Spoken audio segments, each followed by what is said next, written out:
Here we are, early morning hours of a whole new year, you guys. Welcome to Travis Laughs. Now, I've been doing this long enough now that people will come up to me. Sometimes I'll be outside the Arby's enjoying my soda fountain beverage with my little bendy straw, and they'll ask me, Travis, you have done so many videos with so many jokes and so many punchlines that so don't work.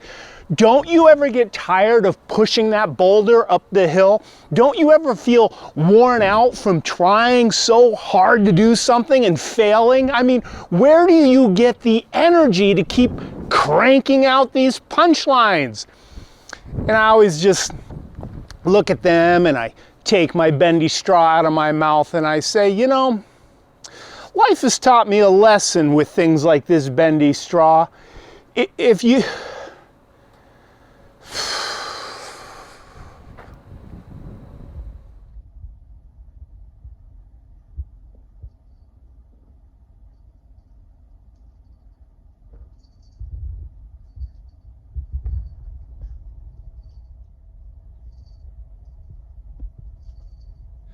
Travis writes it down when he laughs at a thought because he hopes you'll laugh too, but probably not.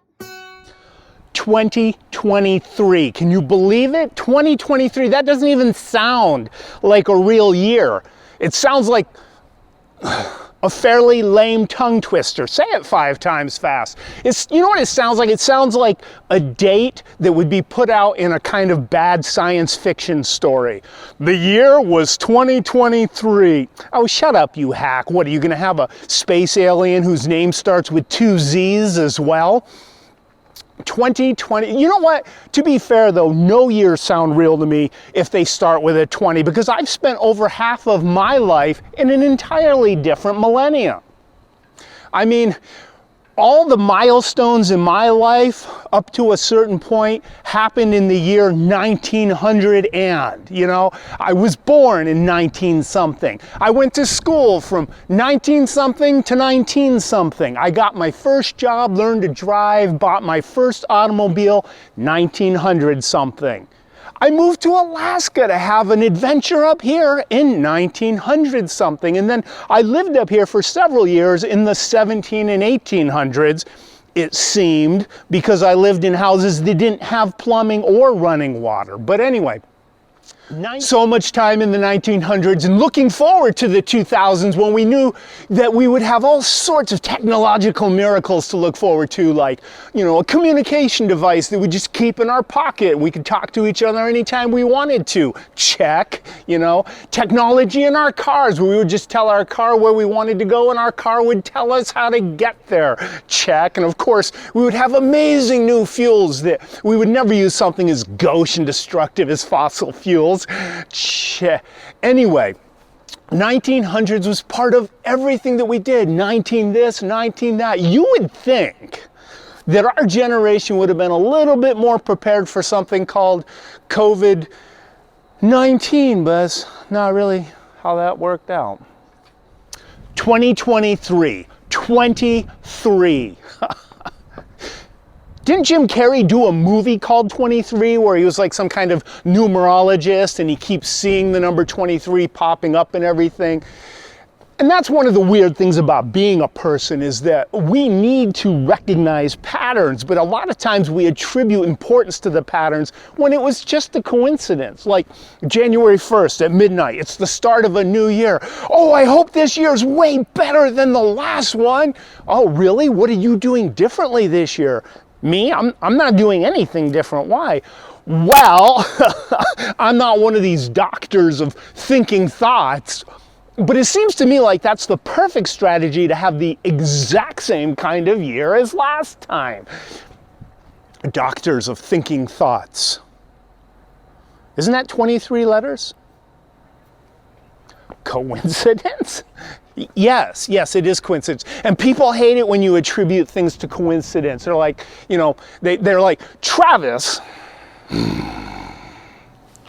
You cannot just disregard as coincidence anything where the numbers don't add up to the idea that you have already accepted, Travis. That's the thinking of a buffoon. You can't do that. I mean, okay, I don't want to be a buffoon, but some things are coincidence. Like you were just doing all the same gestures as Adolf Hitler during his speech at the Krupp factory in 1935. I'm inclined to say that's coincidence. If it's not, who should I call and tell about whatever it is you're up to? Jim Carrey was first brought to my attention with Ace Ventura, Pet Detective, a movie title that has 23 letters in it, almost. James Michelangelo Carrey, Canadian actor, 60 years old. James Michelangelo Carrey, 23 letters. Coincidence? Michelangelo painted the ceiling in the Sistine Chapel, which was the same shape as the ceiling in the studio in The Truman Show, starring Jim Carrey. Coincidence? James Michelangelo Carrey, not actually his real name. I made that up because it has 23 letters in it. Coincidence? Who can say? 2023 is going to be the 4th year that we've been dealing with COVID-19.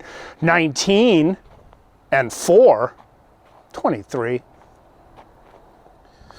This straw, by the way, if you look at it, the serrations, the faces on the serrations, there's like 20, well, it's like 18. From one end of this straw to the other is like 23 centimeters. Actually, no, that's not right. That would be, I think it weighs 23 micrograms, this bendy straw. I give up. Okay, I'll see you guys next time. Thanks for watching. Thanks for being here in the new year. And you know, I learned a really important life lesson from this bendy straw, and that is that life can twist and turn, but as long as you adapt, you can keep right on sucking. See you guys next time. It occurs to me I don't have the hairline anymore to be taking videos from below. Yes, that's better. Oh wait, my brother and sister-in-law, this hoodie, thank you so much. It's very cool, I appreciate it. And for the rest of you guys, if you can like this video, comment if you want to, share it with your friends. If we could get 23 new subscribers this week, that would be so coincidental, don't you think? And then you could actually make it a New Year's resolution to apologize to people for weird suggestions.